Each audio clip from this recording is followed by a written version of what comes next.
simplement deux arrivées, Oui. Peterson et donc de Vaest, je ne sais pas exactement comment on prononce. Est-ce que les deux sont qualifiés? Oui, les deux sont qualifiés, oui. Ouais. Parce que les deux sont dans le groupe. Il n'est pas encore fait le groupe. On a, bon, après, vraisemblablement, mais il y a encore une séance demain, on fera le groupe demain. Mais ils sont qualifiés. Donc je vais anticiper la question de l'après, parce que j'avais dit sur la précédente conférence de presse que je donnerais quelques explications. Bon, elles sont simples concernant Isaac. Donc on a fait le choix de prendre un gardien de but, ce qui ne remet pas du tout en cause la hiérarchie des gardiens de but. Max Dupé reste numéro 1, il vient en tant que numéro 2. Alors on l'a fait pour une raison très simple, c'est que Mauro a quelques petits soucis physiques, ou a eu des petits soucis physiques, dont on n'est pas sûr, qui d'un point de vue médical peuvent réapparaître à tout moment. Donc compte tenu des ambitions qu'on a, on ne peut pas prendre le risque. Si jamais, je touche du bois, j'espère que ça n'arrivera pas, on a un problème avec Max, pour X raisons, on ne peut pas prendre le risque que Mauro, ses douleurs réapparaissent et qu'il ne puisse pas, jouer. Donc voilà la raison pour laquelle on a pris un gardien de but. Donc bon, c'est une chose. Alors après, vous allez évoquer Flo, qui est derrière. Flo, c'est un jeune gardien qui aujourd'hui n'est pas prêt. Donc voilà, qui est dans sa progression normale, dans son apprentissage. Donc il nous a semblé que par rapport à ce qu'on veut faire, on était obligé de se couvrir de ce point de vue-là. Ensuite, en ce qui concerne Sébastien, on a toujours évoqué que si on avait une possibilité de faire, on ferait. Donc on a eu la possibilité de faire ce joueur. Alors ce qui peut paraître un petit peu paradoxal parce qu'on a beaucoup de défenseurs centraux, mais on en a des jeunes d'expérience. Il nous a semblé aussi que compte tenu de l'opportunité, de la qualité et de l'expérience du joueur, il ne fallait pas louper une occasion comme ça. Donc voilà pourquoi Sébastien est avec nous. Et je pense que en tout cas ce garçon-là va nous aider dans la quête de ce qu'on souhaite, de notre objectif. Donc ça me paraît assez clair, notamment pour la hiérarchie des gardiens. 1 Dupé, 2 Peterson, 3 Goïcoechea, 4 Bloch. Tu vas pas me contredire ce que tu viens de dire. J'ai pas compris. Je dis ça me paraît assez clair pour la hiérarchie des gardiens. Donc Max reste bien numéro 1, Peterson en 2, Goïcoechea en 3 et Bloch en 4.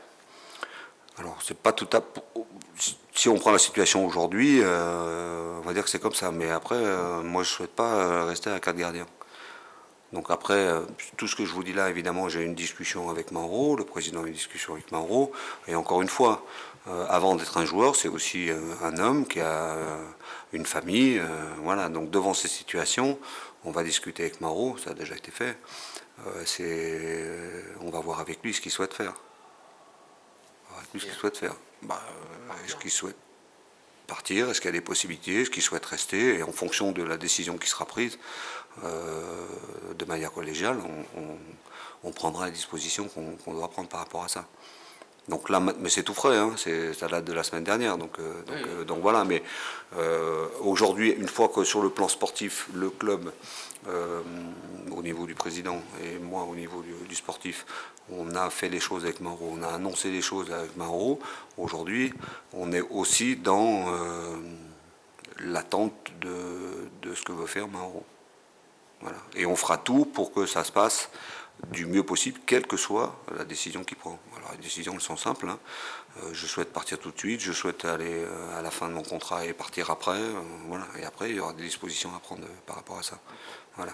Donc là, après, on rentre dans une seconde partie, qui, moi, me concerne, c'est plus l'aspect humain qu'autre chose.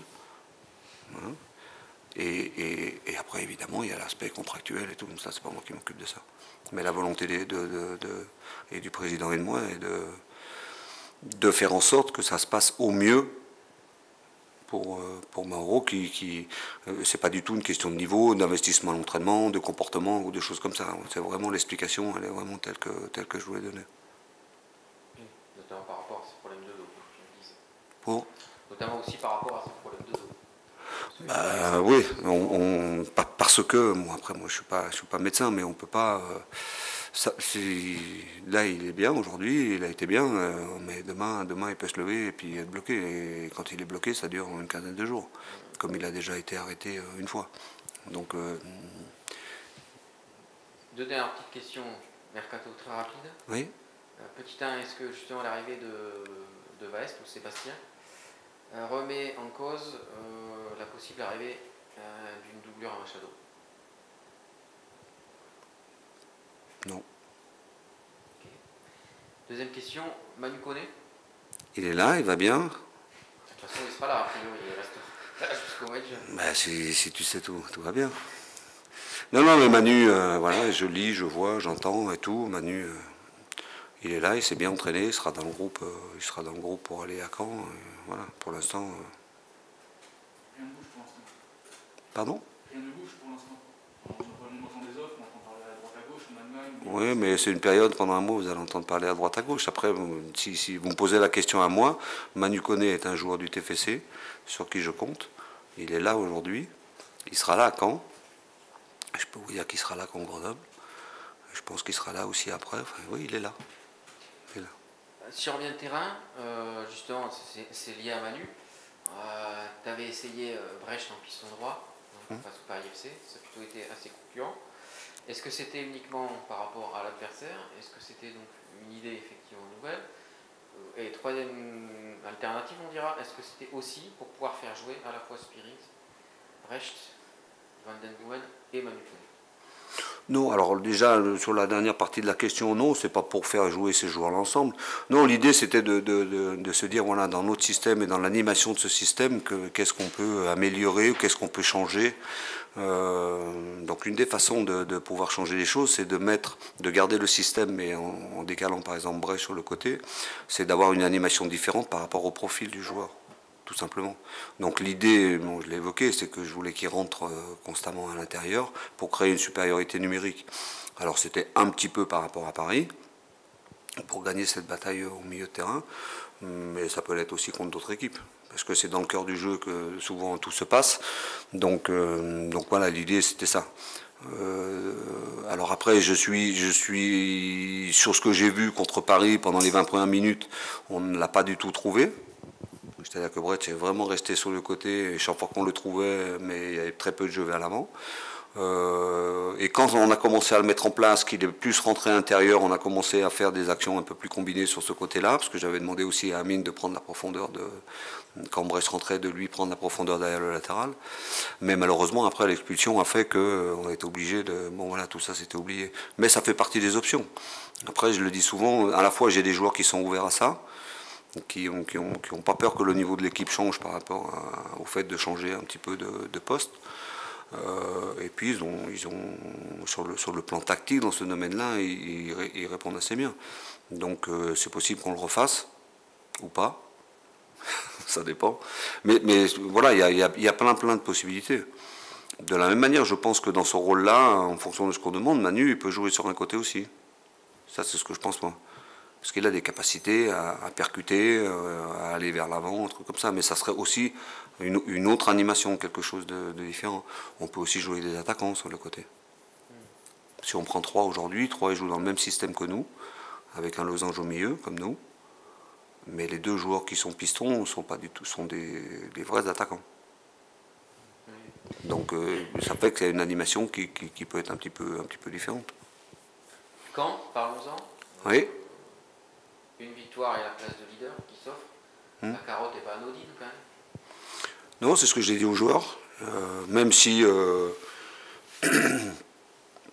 notre objectif c'est de continuer la série, voilà, c'était important de gagner ce premier match contre Paris, donc on est toujours sur la lancée de ce qu'on avait fait avant la trêve, on continue là, et l'objectif c'est celui-là.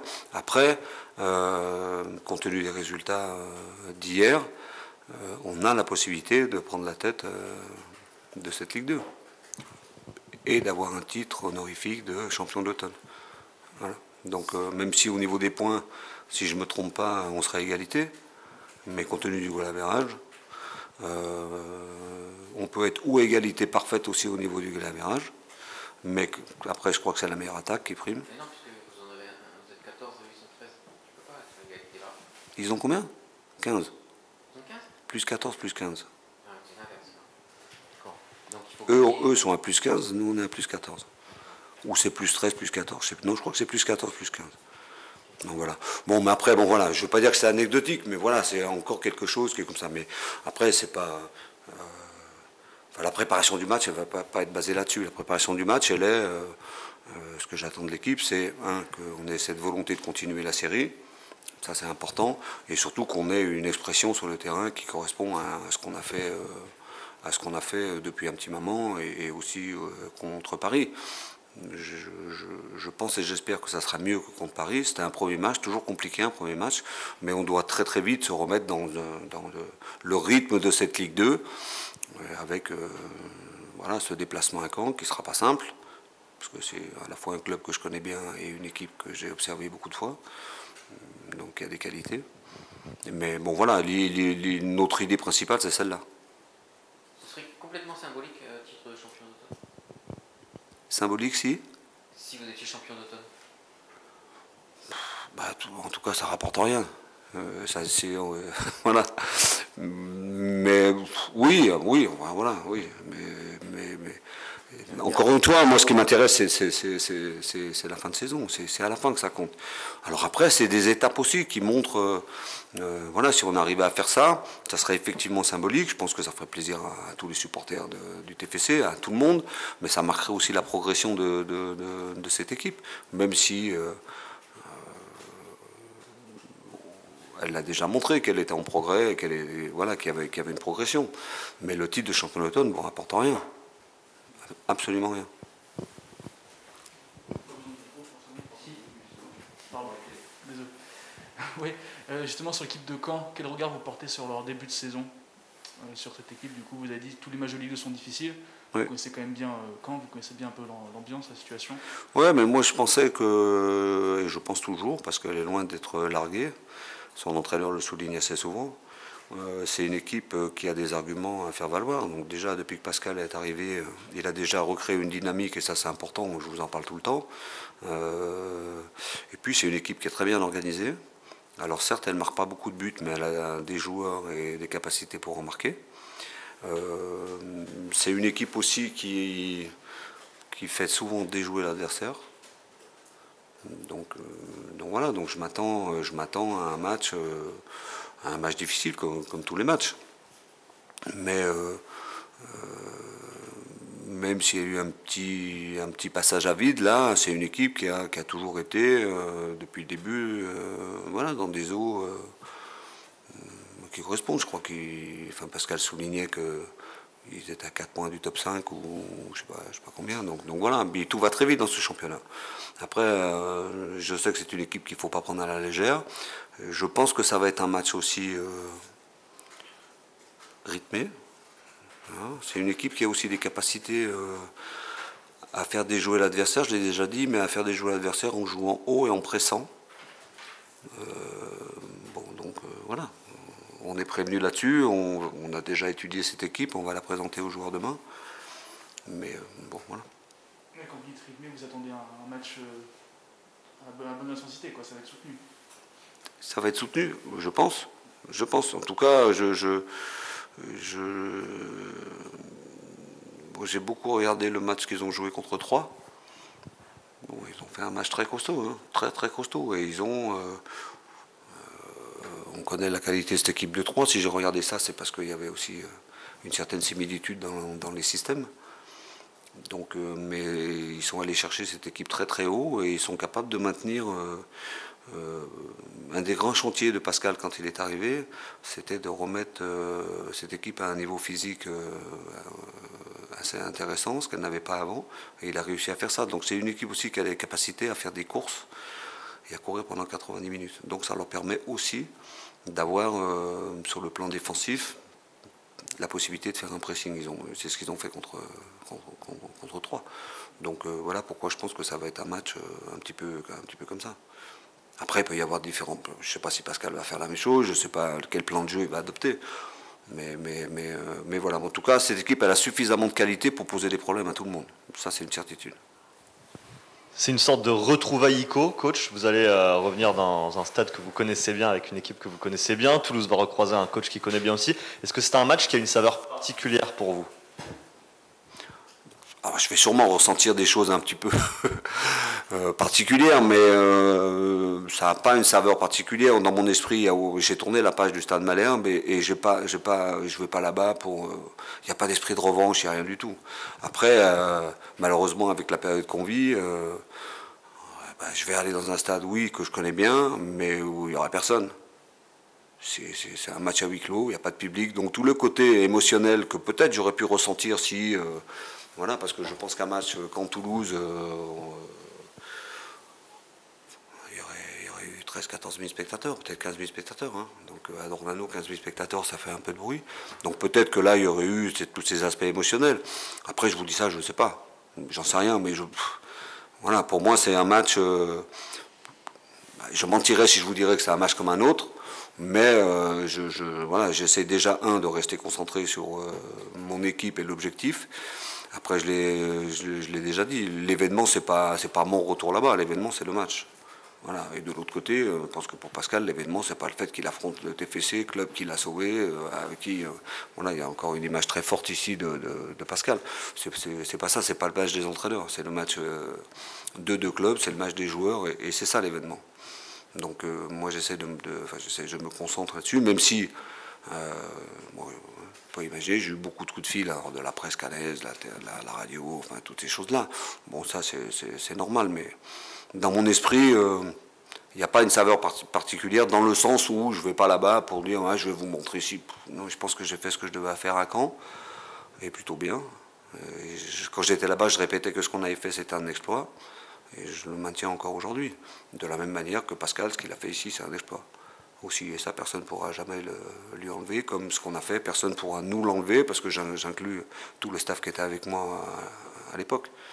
Une montée en 2 ans, une montée, et permettre à ce club d'être pendant 58 parmi l'élite, ça faisait 25 ans que ce n'était pas arrivé. Voilà. Donc après, j'ai pas d'esprit de revanche, parce que malheureusement, là, je dirais que ce qu'on a fait a été... pas validé, mais encore renforcé par ce qui s'est passé après. Parce qu'un an après, le club est descendu et a vécu 2 ans un peu compliqués. Bon, mais voilà, c'est l'histoire du Stade Malherbe, mais moi aujourd'hui, je suis l'entraîneur du TFC avec des gens que j'apprécie, qui me font confiance. On a un projet, j'ai un groupe de joueurs qui est super, et je suis à fond là-dedans, voilà, j'ai aucun esprit de revanche par rapport à qui que ce soit là-bas. Par contre, je vais revoir des gens que j'aime, avec qui j'ai partagé beaucoup de choses, et ça va me faire plaisir. Un mot, coach, sur Amine qui va vous succéder en conférence de presse. Ça a été un de vos hommes forts sur cette première partie de saison. Qu'est-ce que vous attendez de lui sur les 4-5 mois qui séparent de la fin du championnat? Comment vous jugez son évolution et sa progression? Déjà, il y a eu une progression et une évolution, parce que c'est un garçon qui est à l'écoute. Donc ça, c'est important. Ce que j'attends de lui, c'est à la fois qu'il confirme et qu'il progresse. Il y a plein d'éléments dans lesquels il peut progresser. Et puis, tout ce qu'on nous souhaite, ce que je lui souhaite à lui, c'est qu'il soit aussi déterminant pour notre équipe qu'il l'a été. Je pense qu'il peut faire mieux, et il doit faire mieux. Après, il est comme tous les joueurs, comme tous les jeunes joueurs, il faut digérer ça. Aujourd'hui, il a un statut dans l'équipe, à la fois à l'intérieur du groupe, à la fois dans l'équipe quand il joue. Il a aussi un statut vis-à-vis de l'extérieur.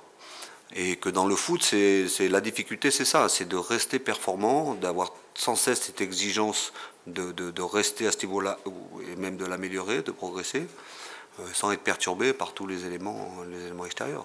Donc voilà, donc je ne vais pas parler de Paris, mais l'objectif pour lui, c'est ça. Et après, mon travail, le travail du staff, c'est de l'aider à ça.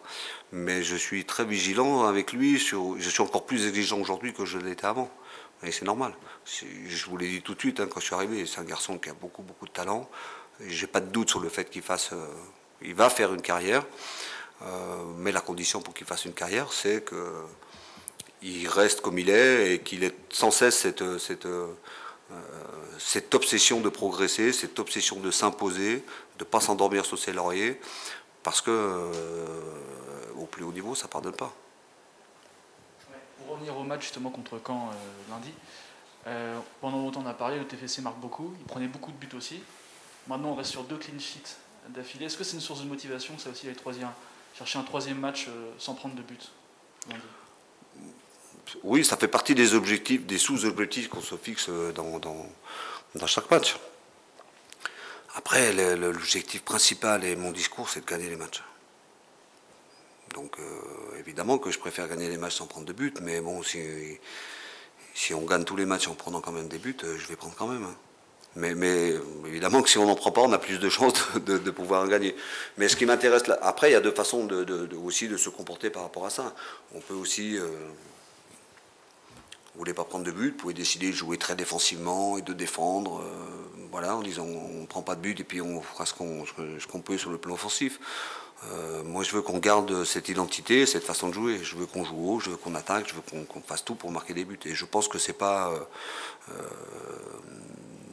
comment je vais dire ça, on peut jouer comme ça tout en ayant une solidité défensive. Alors ça demande plus d'efforts, ça demande beaucoup d'efforts pour attaquer, aussi de contre-efforts dans le replacement, ça demande d'avoir un bloc très compact. Donc voilà, mais moi le foot que je préfère c'est celui-là. Donc je préfère, même si quelquefois ça peut paraître un peu risqué, mais en tout cas je veux pas qu'on change notre manière de jouer. Et dans le fait qu'on a pris beaucoup de buts, on est en train de régler, je touche du bois, j'espère que ça sera encore le cas, on est en train de régler le problème des coups de pied arrêtés, puisque ça fait 4 matchs qu'on n'a pas pris de but sur coup de pied arrêté. Donc ça aussi c'est intéressant. Donc, mais voilà, mais l'objectif premier, c'est de gagner les matchs. Oui, coach, un mot sur le tirage au sort de la Coupe de France qui a eu lieu cette semaine. Oui. Les Chamois-Niortais à domicile, éventuellement en cas de victoire, ce sera un déplacement à Bordeaux. Quel regard vous portez sur ce tirage? C'est un tirage qui vous convient? Déjà, j'étais content de jouer à domicile.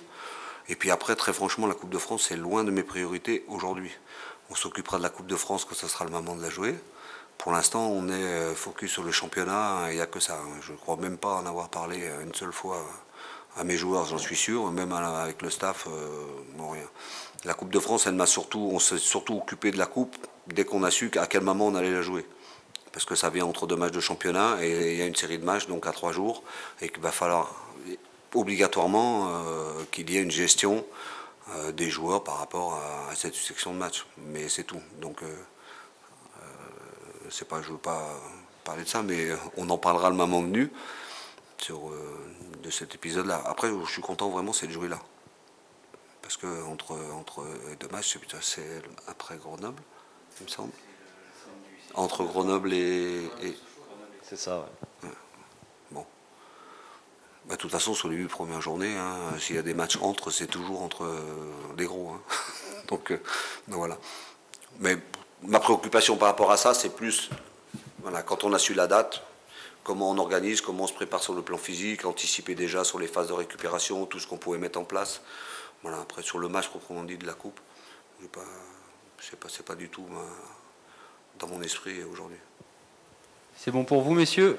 Merci beaucoup. Merci à vous.